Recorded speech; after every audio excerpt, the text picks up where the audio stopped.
नमस्कार, स्वागत है आपका दिल्ली एनसीआर दिन भर में आपके साथ। मैं हूं मुकेश गुप्ता। बुलेटिन की शुरुआत करते हैं हेडलाइंस के साथ। 16 जनवरी से शुरू होगा देश में कोविड वैक्सीनेशन। पीएम मोदी ने समीक्षा बैठक के बाद लिया फैसला। दिल्ली के कई इलाकों में कौओं की मौत से हड़कंप। बर्ड फ्लू के खतरे के बीच डिप्टी सीएम मनीष सिसोदिया ने लिया संज्ञान। देशवासियों के लिए खुशखबरी है, अगले 48 घंटे में दिल्ली आने वाली है Covid vaccine. IGI airport authority को दिशा निर्देश जारी। कोरोना और लॉकडाउन से दिल्ली मेट्रो की माली हालत खस्ता। आर्थिक मदद के लिए केंद्र और राज्य सरकारों से लगाई गुहार। दिल्ली में वैक्सीनेशन की तैयारियों के बीच अस्पतालों ने कसी कमर। नोडल ऑफिसर संभालेंगे कोविड-19 वैक्सीन के साइड इफेक्ट्स। और चांदनी चौक का हनुमान मंदिर तोड़े जाने के खिलाफ कांग्रेस का अनोखा प्रोटेस्ट। विरोध में क्या हनुमान चालीसा का पाठ। अब खबरें विस्तार से। देश के लिए कोविड काल के बाद सबसे अच्छी खबर सामने आई है। 16 जनवरी से देश में कोविड वैक्सीनेशन प्रोग्राम शुरू हो जाएगा। आपको बता दें कि समीक्षा बैठक में तय हुआ है कि शुरुआत में करीब 3 करोड़ लोगों को कोविड वैक्सीन लगाई जाएगी। ये लोग फ्रंट लाइन वॉरियर होंगे, जिसमें स्वास्थ्य कर्मी सबसे आगे रहेंगे। प्रधानमंत्री नरेंद्र मोदी के इस फैसले के बाद देश भर में खुशी का माहौल है। आपको बता दें कि मार्च महीने से ही लोग कोविड की बीमारी से लगातार पीड़ित हो रहे थे और बड़ी संख्या में देश में कोरोना मामलों के चलते लोगों की मौत भी हुई थी। और जो हमारी मेडिकल एजेंसीज़ हैं, जो डॉक्टर्स हैं, जो साइंटिस्ट हैं, पिछले कई दिनों से कोरोना वैक्सीन पर काम कर रहे थे और आखिरकार अब वो घड़ी आ ही गई है जिसमें देशवासियों को कोरोना वैक्सीन मिलने जा रही है। 16 जनवरी से कोरोना वैक्सीनेशन प्रोग्राम शुरू हो जाएगा। इससे पहले कई स्तर पर ड्राई रन चलाए गए थे, जिसमें वैक्सीन कैसे जाएगी, किसको लगेगी, कब लगेगी, तमाम तरह का जो एक फ्रेमवर्क था उसको किया गया था। और आज प्रधानमंत्री नरेंद्र मोदी ने कुछ स्तरीय बैठक बुलाई थी। इस बैठक के बाद फैसला लिया गया है कि आने वाली 16 जनवरी से देश में कोरोना वैक्सीनेशन का काम शुरू हो जाएगा। तो एक अच्छी खबर सामने आई है। आपको बता दें कि शुरुआत में करीब 3 करोड़ फ्रंट लाइन स्वास्थ्य वर्करों को ये वैक्सीन दी जाएगी। ये लोग सीधे तौर पर कोरोना या फिर इससे जुड़ी हुई बीमारी के संपर्क में रहने वाले लोगों के साथ अटैच रहते हैं। ऐसे में सबसे पहले ज़रूरी था इन लोगों को कोरोना वैक्सीनेशन देना। इसी को ध्यान में रखते हुए केंद्र सरकार ने आने वाली 16 जनवरी से देश में कोविड वैक्सीनेशन प्रोग्राम की शुरुआत करने का ऐलान कर दिया है। देश भर में बर्ड फ्लू के खतरे के बीच देश की राजधानी दिल्ली के मयूर विहार फेज 3 स्थित A2 के एक पार्क में कुछ कौवे के मृत पाए जाने के बाद दिल्ली सरकार हरकत में आई है। इन मृत कौवों के सैंपल को टेस्टिंग के लिए भेज दिया गया है। दिल्ली के डिप्टी सीएम मनीष सिसोदिया ने खुद इस मामले पर अपनी पैनी नज़र बनाई हुई है। देखिए खास रिपोर्ट। देश के अलग अलग राज्यों में फैल रहा बर्ड फ्लू शायद राजधानी दिल्ली में भी एंट्री ले चुका है। दिल्ली में कई जगहों पर पक्षियों के मरने की खबर रिपोर्ट की जा रही है। मयूर विहार, द्वारका, होतसाल गांव, इन तीनों जगहों से पक्षियों के मरने की बात सामने आई है। पक्षियों के सैंपल ले लिए गए हैं और उन्हें जांच के लिए भेजा गया है। सीएम ऑफिस की तरफ से कहा गया कि दिल्ली के मयूर विहार के फेज 3 के एक पार्क में दिल्ली सरकार की एक टीम को 17 मृत कौवे मिले, जिनमें से 4 के सैंपल इकट्ठा किए गए। द्वारका के डीडीए पार्क में भी 2 कौवे मृत पाए गए, जिनमें से 1 का सैंपल लिया गया। पश्चिम जिले के होतसाल गांव में एक पार्क में 16 कौवे मरे हुए पाए गए। दिल्ली के डिप्टी सीएम कार्यालय ने जानकारी दी कि इकट्ठा किए गए सभी सैंपलों को पालम की एक प्रयोगशाला में भेज दिया गया है। 9 जनवरी को उन्हें राष्ट्रीय उच्च सुरक्षा पशु रोग संस्थान ICR भोपाल और जालंधर की एक प्रयोगशाला में भेजने के लिए प्रस्तुत किया जाएगा। केंद्र सरकार ने शुक्रवार को कहा कि अब तक केरल, राजस्थान, मध्य प्रदेश, हिमाचल प्रदेश, हरियाणा और गुजरात में बर्ड फ्लू की पुष्टि हो चुकी है। सरकार ने इन 6 राज्यों को कार्य योजना के अनुसार इस बीमारी पर काबू पाने का निर्देश दिया है। एक आधिकारिक बयान की माने तो अब तक 6 राज्यों केरल, राजस्थान, मध्य प्रदेश, हिमाचल प्रदेश, हरियाणा और गुजरात में संक्रमण की पुष्टि हुई है। पता चला है कि केरल के दोनों प्रभावित जिलों में पक्षियों को मारने का अभियान खत्म हो गया है और अब संक्रमण मुक्त करने की प्रक्रिया जारी है। लेकिन इसी बीच दिल्ली में बर्ड फ्लू के खतरे को देखते हुए सरकार ने अलर्ट जारी कर दिया है और पक्षियों के सैंपल जांच के लिए भेज दिए हैं।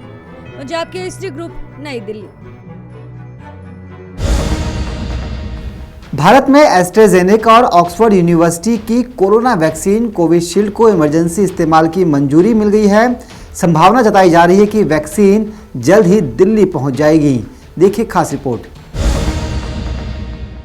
भारत में एस्ट्राजेनेका और ऑक्सफोर्ड यूनिवर्सिटी की कोरोना वैक्सीन कोविशील्ड को इमरजेंसी इस्तेमाल की मंजूरी मिल गई है।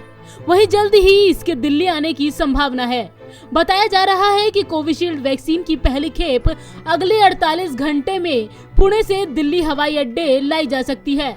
आईजीआई एयरपोर्ट के अधिकारियों का कहना है कि वो जरूरत पड़ने पर एयरपोर्ट परिसर में वैक्सीन को संभालने और यहां तक कि स्टोर करने के लिए भी तैयार हैं। दिल्ली इंटरनेशनल एयरपोर्ट लिमिटेड के सीईओ विदेह कुमार जयपुरिया का कहना है कि एयरपोर्ट हर दिन कम से कम 27 लाख वैक्सीन के भंडारण करने और 80 लाख वैक्सीन को ट्रांसपोर्ट करने में सक्षम है। उन्होंने बताया है कि 2 कार्गो टर्मिनल कोल्ड स्टोरेज सुविधाओं से लैस है, जो हर साल 1.5 लाख मीट्रिक टन से निपटने में सक्षम है। उत्तर भारत में दिल्ली और करनाल को कोरोना वैक्सीन को संग्रहित करने के लिए नामित किया गया है। फिलहाल एस्ट्राजेनेका और ऑक्सफोर्ड यूनिवर्सिटी की ओर से विकसित और सीरम इंस्टीट्यूट में बनाई गई कोविशील्ड वैक्सीन को राजीव गांधी सुपर स्पेशलिटी अस्पताल के कोल्ड स्टोरेज सुविधा में स्थानांतरित किए जाने की खबर है। वहीं एयरपोर्ट अधिकारियों का कहना है कि एयरपोर्ट पर 2 कार्गो टर्मिनल -20 डिग्री सेल्सियस तक तापमान बनाए रखने में सक्षम है। एयरपोर्ट अथॉरिटी के मुताबिक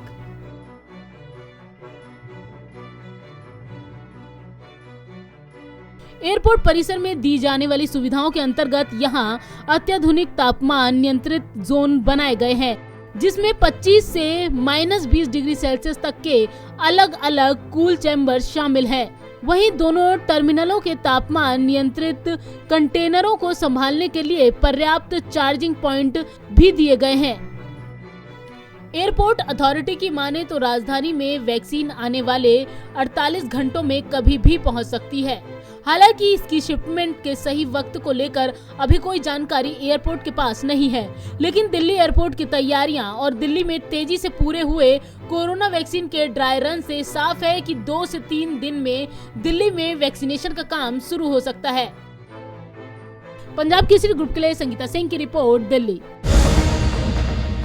दिल्ली के चांदनी चौक इलाके में धार्मिक स्थल गिराए जाने के मुद्दे पर सियासत जोरों पर है। अब इस मामले में कांग्रेस भी कूद गई है। दिल्ली कांग्रेस के नेताओं ने धार्मिक स्थल के बाहर हनुमान चालीसा का पाठ करते हुए आम आदमी पार्टी और बीजेपी को निशाने पर लिया है। दिल्ली के चांदनी चौक में तोड़े गए हनुमान मंदिर को लेकर काफी बवाल मचा हुआ है। मंदिर को लेकर बीजेपी और आम आदमी पार्टी के बीच चल रहे घमासान के बीच कांग्रेस भी कूद पड़ी है। दिल्ली कांग्रेस के नेता मंदिर तोड़े जाने को लेकर विरोध करते हुए चांदनी चौक में हनुमान चालीसा का पाठ किया। दिल्ली कांग्रेस के नेताओं ने मंदिर तोड़े जाने को लेकर विरोध करते हुए चांदनी चौक में हनुमान चालीसा का पाठ किया। वहीं कांग्रेस ने बीजेपी और आम आदमी पार्टी दोनों ही पर निशाना साधा है। आपको बता दें कि दिल्ली कांग्रेस ने मंदिर तोड़े जाने के लिए एमसीडी और दिल्ली सरकार दोनों को जिम्मेदार ठहराया है। इससे पहले भी कांग्रेस कार्यकर्ताओं ने 6 जनवरी को चांदनी चौक का हनुमान मंदिर तोड़े जाने के खिलाफ विरोध मार्च निकाला था। इस दौरान कांग्रेस कार्यकर्ताओं ने दिल्ली पुलिस, बीजेपी और केजरीवाल सरकार के खिलाफ जमकर नारेबाजी की थी। इससे पहले हिंदू संगठनों के लोग भी चांदनी चौक पहुंचे थे। उन्होंने दिल्ली सरकार के खिलाफ जमकर नारेबाजी की थी। बता दें कि राजधानी के चांदनी चौक में सौंदर्यीकरण का काम किया जा रहा है। इसी कारण वहां मौजूद हनुमान मंदिर को तोड़ दिया गया। इस मसले में अब सियासत भी तेज होती जा रही है। आप और बीजेपी एक दूसरे पर आरोप लगा रहे हैं, तो वहीं कांग्रेस ने एमसीडी और दिल्ली सरकार दोनों को ही इसके लिए जिम्मेदार ठहराया है। Bureau report, Punjab Kesari group, Delhi.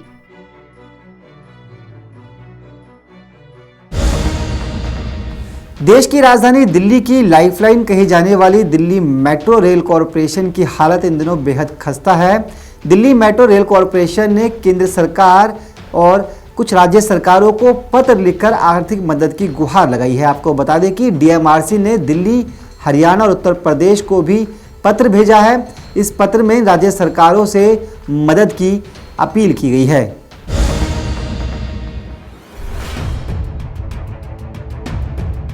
देश की राजधानी दिल्ली की लाइफलाइन कही जाने वाली दिल्ली मेट्रो कोरोना और लॉकडाउन की वजह से आर्थिक संकट से जूझ रही है। हालात इतने खराब हैं कि अब दिल्ली मेट्रो रेल कॉरपोरेशन ने आर्थिक मदद के लिए केंद्र, दिल्ली, हरियाणा और यूपी सरकार से गुहार लगाई है। दिल्ली मेट्रो रेल कॉरपोरेशन ने मदद के लिए केंद्र सरकार को पत्र लिखकर बाकायदा दिल्ली मेट्रो की माली हालत की जानकारी दी है।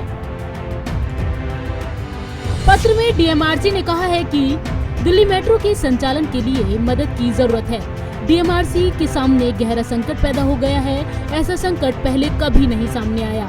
कोरोना काल में बीते 9 महीनों में मेट्रो को 1910 करोड़ रुपए परिचालन घाटा हुआ है। अगर घाटा इसी तरह चलता रहा तो मेट्रो के सामने संकट खड़ा हो जाएगा। दिल्ली मेट्रो ने बीते 9 माह में कुल परिचालन लागत 2202 करोड़ रुपए, जिनमें जापानी कंपनी जीका का लोन किस्त भी शामिल है। वहीं परिचालन से कमाई महज 247 करोड़ रुपए ही हुई है। दिल्ली मेट्रो की मुख्य कमाई का जरिया भी मेट्रो परिचालन और यात्री किराए से है। इसके अलावा संपत्ति से आने वाला किराया है। मगर 23 मार्च 2020 से लॉकडाउन के बाद मेट्रो को ना तो अपनी संपत्ति का किराया मिला है और ना ही परिचालन से कोई कमाई हुई। मेट्रो अभी भी पाबंदियों के बीच चल रही है, जिसकी वजह से पूरी क्षमता के साथ यात्रियों की आवाजाही मेट्रो में मुमकिन नहीं है, जिससे रोजाना मेट्रो को आर्थिक नुकसान उठाना पड़ रहा है।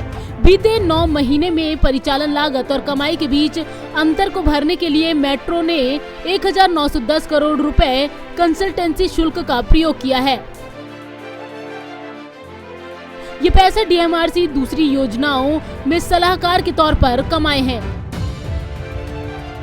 ये प्रोजेक्ट डिवीजन की ओर से मैनेज किया जाता है। इस रकम को लेने के बाद अब मेट्रो के पास कंसल्टेंसी शुल्क का महज 260 करोड़ रुपए ही बचा है।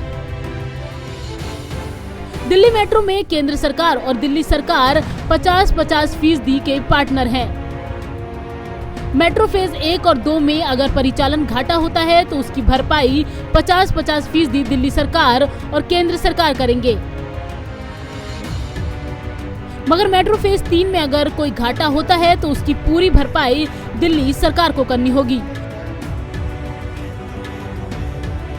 क्योंकि ये लाइन मेट्रो नीति आने के बाद बना है, जिसमें अकेले जिम्मेदारी राज्य सरकार की होगी। जो सेक्शन दिल्ली से बाहर के हैं, वहां की भरपाई वहां की राज्य सरकार व केंद्र सरकार मिलकर करेंगे। पंजाब केसरी ग्रुप के लिए संगीता सिंह की रिपोर्ट, दिल्ली। दिल्ली में कोविड-19 वैक्सीनेशन के ड्राई रन का तीसरा ट्रायल पूरा होने के बाद अस्पतालों में भी तैयारी लगभग पूरी हो गई है। तमाम अस्पतालों को दिल्ली सरकार की तरफ से नोडल अफसरों की नियुक्ति का आदेश दिया गया है। ये अफसर वैक्सीनेशन के बाद के साइड इफेक्ट्स पर नजर रखेंगे। पेश है खास रिपोर्ट। राजधानी दिल्ली में कोविड-19 के टीकाकरण के तीसरे चरण का ड्राई रन पूरा होने के साथ सभी सरकारी अस्पतालों में विशेष तैयारी की गई है। टीकाकरण के बाद होने वाले किसी प्रतिकूल प्रभाव को तुरंत संभालने के लिए सरकार ने नोडल ऑफिसर की नियुक्ति करने को कहा है। शुक्रवार को तीसरे चरण का ड्राई रन निजी और सरकारी अस्पतालों के 150 टीकाकरण बूथ पर पूरा हुआ। अधिकारियों ने ड्राई रन के नतीजे को संतोषजनक बताया है। हर सेंटर पर 25 लोगों को सत्यापन के बाद डोज दिया गया और 30 मिनट तक मॉनिटरिंग की गई। एक सूत्र ने बताया कि कुछ जगहों पर शुरू में भीड़ बढ़ी, मगर जल्द ही स्थिति पर नियंत्रण कर लिया गया। राजधानी में 48 सरकारी और 100 निजी अस्पतालों में 1000 सरकारी टीकाकरण बूथ बनाए गए हैं, जहां रोजाना 1 लाख लोगों को वैक्सीन का डोज दिए जाने की उम्मीद है। हर बूथ का प्रबंध 5 वैक्सीनेशन अधिकारी करेंगे। वैक्सीनेशन अधिकारियों का काम किसी शख्स में प्रतिकूल लक्षण आने पर तत्काल अस्पताल पहुंचाने का होगा। इन अधिकारियों के ऊपर एक नोडल ऑफिसर नियुक्त होगा। मेडिकल अधीक्षकों को ऐसी स्थिति से तत्काल निपटने के लिए नियुक्त नोडल ऑफिसर की पहचान करने का आदेश दिया गया है। दिल्ली सरकार ने टीकाकरण के बाद प्रतिकूल प्रभाव प्रबंधन किट, दक्ष स्टाफ और एनाफिलेक्सिस किट भी सुनिश्चित कराने को कहा है। ड्राई रन के दौरान कोविड-19 वैक्सीन और उसकी सुरक्षा के बारे में डोज लेने वालों को जानकारी दी गई। उन्हें ये भी बताया गया कि टीकाकरण के बाद फेस मास्क और सोशल डिस्टेंसिंग नियमों का पालन करना होगा। Drugs controller general of India ने कोविशील्ड और कोवैक्सीन की मंजूरी दी है। पंजाब केसरी ग्रुप, नई दिल्ली।